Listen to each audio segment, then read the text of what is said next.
विधानसभा चुनाव का आगाज़ हो चुका है और कितना विकास कार्य हुआ है। बबीना विधानसभा की राजीव पारीक्षा जी विधायक हमारे साथ मौजूद हैं। ऐसे में विधायक जी एक बार फिर पार्टी आप पे विश्वास करेगी, एक बार फिर से आपको टिकट मिलने वाला है जैसा कि संभावनाएं जताई जा रही हैं। तो इसमें क्या लगता है, क्या विकास कार्य आपने कराए हैं और कौन से रह गए हैं? बबीना विधानसभा में विकास हर चुनाव में एक मुद्दा होता था कि हम विकास कराएंगे, विकास कराएंगे, हम पानी लाएंगे, पानी लाएंगे, हम सड़कें बनाएंगे, हमको वोट दो। लेकिन ये केवल चुनाव के नारों तक ही सीमित होता था। चुनाव समाप्त, लोगों के वादे समाप्त। पहली बार इस पंचवर्षीय योजना में जो हम लोगों ने वादे किए विधानसभा स्तर पर, जो वादे हमारी सरकार ने, बीजेपी ने जो वादे किए प्रदेश की जनता से, वो सारे वादे निभाए। और आदरणीय मोदी जी के नेतृत्व में देश में एक विकास की एक नई परंपरा शुरू हुई है। आज हर गरीब आदमी को आवास, जो एक सपना होता था, आज हम लोग बिना बुलाए, बिना भेदभाव के, बिना जाति, बिना तुष्टीकरण के हम लोगों ने आज आवास उपलब्ध कराए। जहां उत्तर प्रदेश में पूरे 5-5 साल में सरकारें 10-10, 5-5 हज़ार आवास बनाती थी और सीना ठोकती थी कि हमने आवास बनाए, आवास बनाए। हम लोगों ने करोड़ों में आवास बना के दे दिए। ये आश्चर्य है। जनता को आज विश्वास केवल मोदी जी और योगी जी पे है। मुझे लगता है कि आगे आने वाले समय में जनता फिर पूर्ण बहुमत की सरकार योगी जी को सौंपने वाली है। और रही बात बबीना विधानसभा की, तो यहाँ हर चुनाव में मुद्दा होता था पेयजल का, सिंचाई का। आज हमने सिंचाई के भी संसाधन बढ़ाए हैं और हर घर को जल, शुद्ध जल और पाइपलाइन के माध्यम से बिना परेशानी के घर तक पहुंचाने की योजना थी। सपना था लोगों का, क्योंकि बबीना विधानसभा में तो लोग जानते नहीं थे घर में भी पानी पहुंच सकता है। हमको बिना परिश्रम के, बिना प्रयास के हमें पानी मिल सकता है। ये सपना पूरा हुआ है लोगों का। इसके लिए योगी जी ने और मोदी जी ने खजाना खोला है। केवल एक विधानसभा के लगभग 1200 करोड़ रुपए, ये आश्चर्य है, लेकिन ये साकार भी हुआ है और जनता में संतोष भी है। सड़कों का जाल बिछा है, बिजली हर मोहल्ले, हर पुरबे तक पहुंची है। मैं समझता हूं शायद ही कोई ऐसा कोई पुरबा या मजरा बचा होगा जहां बिजली न पहुंची हो। और बिजली केवल तार और खंभे नहीं, बिजली जो जलती हो, और जलती ही नहीं, जो रहती हो। 24 घंटे में गाँव में कम से कम 20 घंटे, 22 घंटे तक बिजली हमने पहुँचाई है। और आगे आने वाले समय में मैं समझता हूँ कि एक एक घर शायद कोई बचेगा जहाँ बिजली ना हो। और हम लोगों ने तो मुफ्त कनेक्शन भी दिए। गरीब जो कनेक्शन नहीं ले पाते थे, कतार लगाए खड़े रहते थे, गरीबों को बुला बुला के, मतलब उनको दफ्तर नहीं आना पड़ा, दफ्तर उनके दरवाजे पहुंचा। ऐसा एक साकार स्वरूप सरकार का उत्तर प्रदेश की जनता ने, बबीना की जनता ने देखा है। मैं समझता हूं कि आज पढ़ाई के लिए जहां बेटियां परेशान होती थी और जो कानून व्यवस्था खराब होती थी, वो उसके कारण घर से बेटियां नहीं निकलती थी और वो अपनी पढ़ाई को एक तरीके से बंद कर देती थी। और उनके सपने, वो पढ़ाई के बंद के साथ ही सपने भी उनके ख़त्म हो जाते थे। अब पिछले 5 साल में बेटियों को पढ़ाई के लिए उम्दा माहौल मिला है। स्कूल भी नज़दीक उनको मिले हैं। आज बबीना विधानसभा में degree college, inter college, high school, ये सारी व्यवस्थाएं इस 5 साल की, और जिसमें 3 साल केवल हमको मौका मिला, 2 साल कोरोना की भेंट भी चढ़ गए। कोरोना का बेहतर प्रबंधन, हर गरीब को दवा घर से हम ले जाते थे, इलाज करा के, भोजन करा के, दूध पिला के, दवा करा के फिर घर छोड़ने जाते थे। ऐसा दुनिया में शायद ही कहीं देखने को मिला हो। इस मुल्क में और इस प्रदेश में जो एक लोग देखते थे कि गुड गवर्नेंस, एक अच्छी बेहतर सरकार कैसी हो सकती है, लोगों ने इस बार उसका साकार स्वरूप देखा है। उसको ज़मीन पर उतरते हुए देखा है।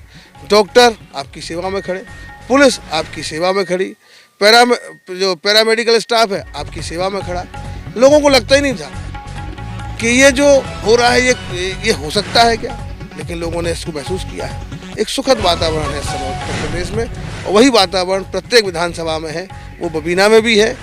बिजली हमने उपलब्ध कराई है, बिना भेदभाव के बिजली उपलब्ध कराई है। बिजली हमने 20 घंटे, 22 घंटे और 24 घंटे तक उपलब्ध कराई है। पानी घर घर तक पहुंचाने के लिए लगभग मैं समझता हूँ 2-3 महीने और मिलते तो घर तक पानी पहुंच भी जाता, लेकिन कुछ इलाकों में, बबीना में तो नहीं पहुंचा, लेकिन बाकी जगह जनपदों में पहुंचा दिया है, इससे कि ये लगे कि हाँ हम लोगों ने योजना को मात्र 2 साल 2.5 साल में, और ये परियोजना आपको जान के आश्चर्य होगा, कोरोना काल में शुरू हुई थी। उस समय शुरू हुई थी जब लोग घर से नहीं निकल रहे थे, और लगातार कोरोना ने अवरोध पैदा किया। एक तरफ चुनौती की लोगों को बचाने की, दूसरी तरफ योजनाओं को समय पर पूरा करने की जिम्मेवारी। ये विरोधाभासी माहौल, लेकिन उसके बाद भी ये साकार हुआ है। आज हम हर घर को पेयजल पहुंचाने की स्थिति में खड़े हैं, और मैं समझता हूं कि शायद ही कोई योजना हो। सड़कें भी लगातार बनती नहीं। राजीव जी, अगर जल की बात करें तो कुछ इलाके ऐसे भी हैं, जैसे रक्षा हुआ, रक्षा में अभी भी वही समस्या खड़ी हुई है। जहाँ तक लोग ये कहते हैं कि जब हम ग्राउंड जीरो पे गए तो वहाँ पर कहा गया कि आप भी उन तक नहीं पहुँचे, पानी भी उन तक नहीं पहुँचा, इस तरह के आरोप लगाए गए हैं।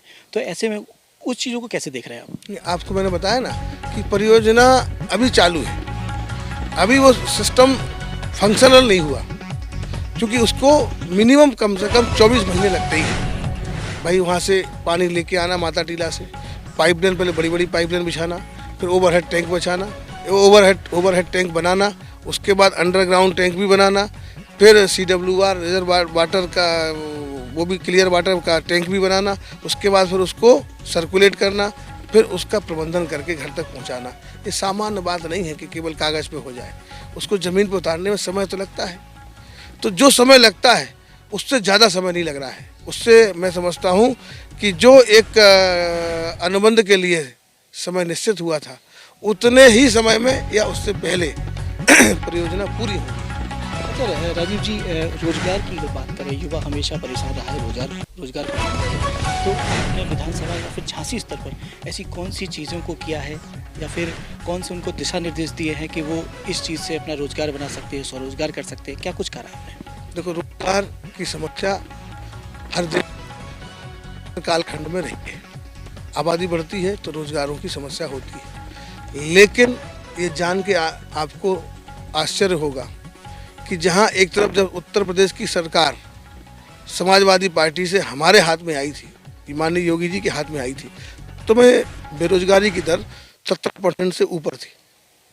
और बाद कोरोना जैसी महामारी के बाद भी जब पूरी दुनिया लॉकडाउन चली गई, सारी चीज़ बंद हो गई, उसके बाद भी हमने अपनी बेरोजगारी दर को न केवल कम किया और उसको एकदम न्यूनतम स्तर पर ले आए। आज 4% के आसपास है। मतलब एक तरफ इलाज भी कराना, लोगों को सुरक्षित भी रखना और लोगों को रोजगार के अवसर भी उपलब्ध कराना, ये डाटा है। हम लोगों ने रोजगार में लोगों को जोड़ा है, रोजगार से आदमी को जोड़ने का काम किया है। मैं समझता हूँ कि मेरी विधानसभा में भी काफ़ी लोगों को सरकारी नौकरियाँ मिली, पुलिस की नौकरी मिली, बाबू की नौकरी मिली, बिजली विभाग में नौकरियाँ मिली, बिना भेदभाव के मिली, बिना भ्रष्टाचार के मिली। भाई 4.5 लाख से ऊपर नौकरियाँ, ये एक पे कोई आरोप लगा दो कि साहब इसमें भेदभाव हुआ हो। ये अगर 10,000 नौकरियाँ निकालते थे समाजवादी पार्टी के शासन में, तो पता चला कि चाचा की पर्ची आ गई, फूफा जी की पर्ची आ गई, मौसा जी की पर्ची आ गई, फलाने की पर्ची, ढिकाने की पर्ची, और उसमें लाखों का बंतर बांट। लोग अपनी माँ के जेवर को गिरवी रखते थे, जेवरों को गिरवी, पिताजी की ज़मीन को गिरवी रख के बेच कर लोग नौकरी पाते थे, उसका कर्ज नहीं बटा पाते थे, पूरा जीवन निकल जाता था। तो ये जो लोगों ने देखा है, ये जो महसूस किया है कि इतनी बेहतर सरकार, बिना भेदभाव के, बिना भ्रष्टाचार के, बिना जातिवाद के, बिना कोई भी ऐसा वाद इस सरकार में दिखाई नहीं दिया जिससे जनता का 1% भी शोषण हुआ हो। राजीव जी, एक अंतिम प्रश्न मेरा आपसे है कि राजीव परीक्षा लोगों के दिल में कैसे बसते हैं? जब भी हम ग्राउंड जीरो पर जाते हैं तो कोई बेटा मानता है, तो कोई बड़ा भाई मानता है। ऐसे कौन से काम आपने कर दी कि जनता आपको इतना स्नेह दे रही है? हमारी विधानसभा के लोग बड़े सीधे साधे हैं, अच्छे हैं, और वो स्नेह सबको करते हैं, लेकिन जो उनके स्नेह पर खरा उतरता है उसको ज़्यादा स्नेह करते हैं। हमने 5 साल प्रयास किया कि मेरे विधानसभा के लोगों को परेशान ना होना पड़े, उनको जब ज़रूरत हो हम उनको जिस रूप में वो चाहते हैं उस रूप में हम उनको उपलब्ध रहें, और जिसने जिस रूप में हमें चाहा और जैसे भी उन्होंने हमको बुलाया, उन्होंने पुकारा, उस स्थिति में, उस परिस्थिति में हम उनके पास जैसा उन्होंने चाहा वैसे हम पहुँचे। और चाहे फ़ोन हो, चाहे बुलाकर हो, चाहे हमें सूचना मिली कि ऐसी दिक्कत में हमारे लोग हैं, तो यही एक संबंध होता है, विश्वास का संबंध, भरोसे का संबंध, प्यार का संबंध, वो एक आपको देखने को मिलता होगा। मैं समझता हूँ कि बबीना विधानसभा के लोग बहुत ही अच्छे हैं, निहायत शरीफ लोग हैं और विश्वास करने वाले लोग हैं, भरोसा करने वाले लोग हैं। वो भरोसा करते हैं, लेकिन अभी तक उन्होंने जिन पर भरोसा किया उन्होंने भरोसे को तार तार किया। पहली बार भरोसे पे कोई खरा उतरा है तो भारतीय जनता पार्टी खरी उतरी है और उनके कार्यकर्ता खरे उतरे हैं। आज उसमें गुणात्मक अंतर आया है और आज पहले अगर 100 लोग भरोसा करते थे तो आज 1000 लोग भरोसा करते हैं। पहले अगर 1000 करते थे तो आज 10,000 करते हैं। पहले अगर 10,000 करते थे तो आज लाखों में लोग भरोसा करते हैं। और केवल राजीव के ऊपर नहीं, प्रत्येक भारतीय जनता पार्टी कार्यकर्ता पे भरोसा ही जनता करती है और उन्हें मालूम है कि अगर भरोसेमंद कोई राजनीति में है तो वो केवल भारतीय जनता पार्टी का कार्यकर्ता है। और केवल वो विश्वास केवल अकेला बबीना विधानसभा में नहीं, वो विश्वास आपको हर बूथ से लेके, गांव से लेके और आपको दिल्ली तक दिखेगा, हर राज्य में दिखेगा। यही भारतीय जनता पार्टी के कार्यकर्ता का काम करने का स्वभाव है, यही शैली है। इस नाते हर बार हमारा वोट प्रतिशत हर राज्य में बढ़ता है, हर चुनाव में बढ़ता है और हर चुनाव में हम लोगों की सीटें बढ़ती हैं, हम लोगों का वोट प्रतिशत भी बढ़ता है। यही उसका कारण भी है। अच्छा, आपने अपनी विधानसभा को बहुत बेहद नज़दीक से जाना है, लोगों की समस्याओं को सुना है। अभी ऐसी कौन सी वो समस्याएं रह गई हैं आपकी विधानसभा में जो आने वाले कल में अगर आपको फिर से अगर भारतीय जनता पार्टी आपको टिकट देती है तो फिर वो बचे हुए काम भी आप पूरे कराएंगे? अभी हमारे यहाँ जो मुख्य समस्याएं हैं उनमें एक जो समस्या है अभी भी, हर खेत को पानी, उसमें हम काफ़ी सफलता तो हम हासिल कर पाए हैं, लेकिन अभी भी ये पूरी तरीके से जो सिंचाई की समस्या ख़त्म नहीं हुई। मुझे भरोसा है कि आगे आने वाले 5 साल में वो समस्या इसलिए समाप्त नहीं हुई क्योंकि हमारे पास पानी नहीं था।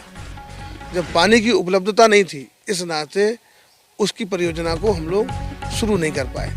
बाकायदा प्रोजेक्ट बन के तैयार हो गए, DPR बनने की स्थिति में है, लेकिन जब वाटर पानी नहीं है तो परियोजना बनाए करोगे क्या, सफ़ेद हाथी खड़ा हो जाएगा। तो उसको अभी जो केन बेतवा का प्रोजेक्ट जैसे स्टार्ट हो जाएगा तो झांसी के खाते में भी पर्याप्त पानी आएगा, यूपी के खाते में आएगा तो यूपी से झांसी खाते में आएगा। तो उस पानी को यूज़ करके एक एक इंच भूमि सिंचाई के लिए जो आवश्यक होगा, हम पाइप के माध्यम से, बेहतर टेक्नोलॉजी के माध्यम से, जो इस समय दुनिया की बेहतरीन सिंचाई तंत्र होगा, सिंचाई सुविधा होगी, उसके माध्यम से हम अपने विधानसभा के एक एक खेत को जहां ज़रूरत है अभी भी उसको सींचने का काम करेंगे। अपने किसान भाइयों को वो सुविधा उपलब्ध कराने का हम प्रयास करेंगे और 100% उसमें हम सफल होंगे, क्योंकि मोदी जी की और योगी जी की प्राथमिकता पे है बुंदेलखंड, जो 70 सालों से उपेक्षित रहा, दयनीय हालत में रहा। हमारी छवि ये बन गई थी, बुंदेलखंड मतलब गरीब लोग, बुंदेलखंड मतलब भिखारी लोग, बुंदेलखंड मतलब मजदूरी करने वाले लोग। लेकिन आज पहली बार हमारी छवि बनी है, जो हमारे पानी का जो आन बान शान जो हमारी होती थी, जो हमारी एक अलग पहचान बुंदेलखंड की लोगों की होती थी कि हम लोग खुददार लोग हैं, हम लोग झुकना नहीं जानते, हम लोग लोहा लेने वाले लोग हैं। बुंदेलखंड में हमने मुगलों से भी लोहा लिया था और बुंदेलखंड एक ऐसा राज्य रहा जिसको हमने कभी झुकने नहीं दिया। ऐसे मजबूत लोगों को कहीं ना कहीं कमज़ोर करने का काम पिछली सरकारों ने किया था। पिछले 7 साल में हमारा स्वाभिमान बढ़ाने का काम, सम्मान बढ़ाने का काम अगर किसी ने किया है तो भारतीय जनता पार्टी के लोकप्रिय जो नेता हैं और हमारी पार्टी के जो मुखिया हैं मोदी जी, और उत्तर प्रदेश में जो मुखिया हैं आदरणीय योगी जी, और पूरी देश और दुनिया उनको बड़े आदर के साथ में मानती है। ऐसे नेताओं के नेतृत्व में आज बुंदेलखंड का बहुत सम्मान और स्वाभिमान बढ़ा है और आज प्रत्येक व्यक्ति कहीं ना कहीं ये मानता है कि अब कोई भी योजना आएगी, जैसे डिफेंस कॉरिडोर आया तो केवल इंडिया में 2 ही डिफेंस कॉरिडोर आए, एक बुंदेलखंड के हिस्से में आया। तो सामान्य बात नहीं है। राजीव जी, जो डिफेंस कॉरिडोर है अभी कितने प्रतिशत काम उसमें हो गया है, क्या लग रहा है कब तक इसका लाभ लोगों तक मिल पाएगा? अभी ऐसे माननीय प्रधानमंत्री जी आए थे तो एक 400 करोड़ का MOU हुआ था, उसका कोई मिसाइल का यहाँ पे कुछ पार्ट्स बनेंगे। तो ऐसे लगातार DRDO के माध्यम से कुछ और योजनाएं धीरे धीरे लगातार चलती रहेंगी, क्योंकि यहाँ पे जमीन अधिग्रहण का काम पूरा हो गया। यूपीडा उसको पूरी अपनी तरफ से उसको देख रही है, अलग पूरा एक विभाग बना दिया है उसको एक फोकस करके और टॉप प्रायोरिटी पे उसको लेके उस पर काम चल रहा है। डिफेंस कॉरिडोर जो बना है, लगभग इसमें 20 से 30 हज़ार करोड़ का अभी इन्वेस्टमेंट आगामी 5 सालों में आना है। ये बुंदेलखंड की लाइफलाइन होगी। जहां एक तरफ बुंदेलखंड के लोग दूसरे राज्यों में जाते थे, मोदी जी ने कहा था कि हम ऐसा बुंदेलखंड बनाएंगे कि दूसरे राज्यों के लोग बुंदेलखंड में अपना भविष्य देखने के लिए आएंगे। मुझे पूरी उम्मीद है कि 2022 से 27 में बुंदेलखंड का वो स्वरूप दिखाई देगा, बुंदेलखंड का वो गौरव दोबारा से हमको दिखाई देगा। धरातल पे जो योजना जैसे उतर रही डिफेंस कॉरिडोर है, तो कितना अभी तक उसमें काम हो चुका है और क्या लग रहा है, जो कि रोजगार एक बड़ी समस्या है, तो कितने लोगों को रोजगार उससे मिलेगा और कब तक ये संभव हो पाएगा? बड़े प्रश्न है लोगों की। रोजगार बड़ी एक समस्या है कि रोजगार लोगों को मिले, बेरोजगारी सबकी समस्या है, लेकिन अभी तक काम किसी ने नहीं किया। केवल वो चुनाव आया, बेरोजगारी बेरोजगारी बेरोजगारी। पहली बार अगर उस पर बहुत बारीकी से, गहनता से काम हुआ है, गंभीरता से काम हुआ, तो इसी शासनकाल में हुआ है। ज़मीन को एक्वायर करके किसानों को भुगतान करना, पैसा देना और उसके लिए ज़रूरी इंफ्रास्ट्रक्चर तैयार कर देना। अभी उसका सड़क का भी टेंडर लग गया है, क्योंकि आचार संहिता लग गई, इस नाते उस पर अभी आगे की कार्रवाई रुकी हुई है। 1 महीने का शुरू हो जाएगी। मुझे लगता है इससे लगभग 10 से 20 हज़ार लोगों को तुरंत में रोजगार मिलेगा, प्रत्यक्ष और अप्रत्यक्ष। क्योंकि कोई भी इंडस्ट्री आती है तो बहुत सी चीज़ें एक्टिव हो जाती हैं। होटल है, ट्रांसपोर्टेशन है, गांव-गांव में लोगों को रुकने के लिए है, तो तमाम तरीके के लोगों को डायरेक्ट और इनडायरेक्ट बेनिफिट मिलते हैं और उससे कुल मिला के बुंदेलखंड में पैसा आना शुरू हो जाएगा। तो अभी केवल हमारे यहाँ एक ही इंडस्ट्री थी, माइनिंग इंडस्ट्री, इस पर पूरा बुंदेलखंड डिपेंड था, लेकिन अब इससे जो डिफेंस कॉरिडोर आया, एक हमारे लिए एक आशा की किरण है और इससे हम लोगों को बहुत, बुंदेलखंड के लोगों को लाभ मिलेगा। प्लस एक और बुंदेलखंड एक्सप्रेस वे जो बना दिया है, इससे अब दिल्ली से हमारी दूरी कम हो गई। 4 घंटे, 4.5-5 घंटे हम लोग दिल्ली पहुंचेंगे। तो दिल्ली के लोग जो हिमाचल प्रदेश में, जो उत्तराखंड में इंडस्ट्री लगाने जाते थे, आज वो झांसी आएंगे, जालौन आएंगे, ललितपुर आएंगे और हमीरपुर महोबा भी आएंगे, चित्रकूट तक जाएंगे। तो यहाँ सस्ती ज़मीन मिलेगी, यहाँ पे लोग भी मिलेंगे पर्याप्त मात्रा पे, जो उनको स्किल हैंड चाहिए वो भी मिलेंगे।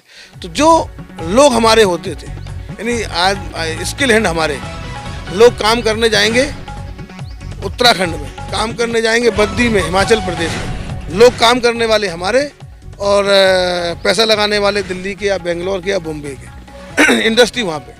लेकिन अब वो सब इंडस्ट्री यहाँ पे होगी, क्योंकि लोग यहाँ पे हैं, मैन पावर यहाँ पे आसानी से मिलने वाला है। तो यहाँ के लोगों को भी अपने माँ बाप, बुजुर्ग माँ बाप को छोड़ के नहीं जाना पड़ेगा। पहली बार जो हमारी ज़रूरत थी, उस ज़रूरत को सरकारों ने समझा, केंद्र की और राज्य की सरकारों ने, और उस ज़रूरत को पूरी ईमानदारी के साथ में सरकार ने उसको पूरा करने का काम किया है। भारतीय जनता पार्टी अगर टिकट नहीं देती है इस बार आपको, चूँकि आपने विकास की गंगा तो अपने क्षेत्र में बहाई है, फिर भी अगर 1% नहीं मिला तब क्या करें? नहीं, हम लोग टिकट लेने और देने वाले हैं ही नहीं। पार्टी के हम लोग कार्यकर्ता हैं। टिकट देना और नहीं देना ये पार्टी का जो नेतृत्व है, जो हम सब लोगों का असेसमेंट करता है, सीटों का असेसमेंट करता है। अल्टीमेटली योगी जी जरूरी है। कुल जनता की ज़रूरत योगी जी हैं, जनता की ज़रूरत भारतीय जनता पार्टी की सरकार है। तो उत्तर प्रदेश में भारतीय जनता पार्टी की सरकार कैसे बने, उसके लिए जो भी हमारे नेतृत्व को करना होगा वो करेगा, और हम सब लोग उसमें उनके सहयोगी हैं, हम उसके समर्थक हैं, ना कि प्रत्याशी। हम लोग प्रत्याशिता की दौड़ में बिल्कुल नहीं है। पार्टी को लगेगा कि राजीव को लड़ाना चाहिए तो पार्टी लड़ाएगी राजीव को। पार्टी को लगता है कि राजीव को लड़ाने से बेहतर किसी दूसरे को लड़ाना चाहिए तो उसको लड़ाएगी। हम लोग कार्यकर्ता हैं, हम लोग चुनाव कोई महत्वपूर्ण नहीं है हम लोगों के लिए। तो ये है बबीना विधानसभा के विधायक राजीव पारीक, जिनका साफ तौर पर ये कहना है कि विकास को लेकर के वो इस बार चुनाव मैदान में हैं, दावेदारी कर रहे हैं, और जो भी काम अब रह गए हैं अगर टिकट मिलता है तो वो भी पूरे हो जाएंगे। कैमरा पर्सन जसवंत के साथ मैं सोनी, हिंदी खबर, झांसी।